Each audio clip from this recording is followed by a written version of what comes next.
Bıraktın şu gazetanın ırıllan kelbit, ıtık manıyılcıklar, doğuttor, siyeler, aymahtar. Bu kıbar gıtıgar, yürüyen yergü, uruy, tuzku boluktun.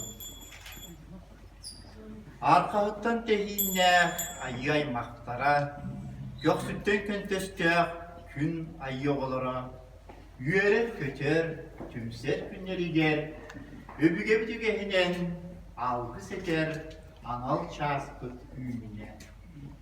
Ay kalım miçilim, miçilim ay kalım. Yüktelerge küye otta, malı kiyen koduhala, ıtık daydı mitçilere. Algıstak sananın hıranal ças parit bititçilere.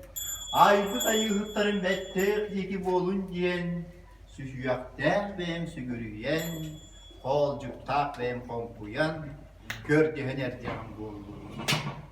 Toksuncu tomorantım nıtın, kiye hetiger, atın alastın kelen, aydarın ereller genafemri körbökke, kör bütün kömülle diyen, kör descağım boldu.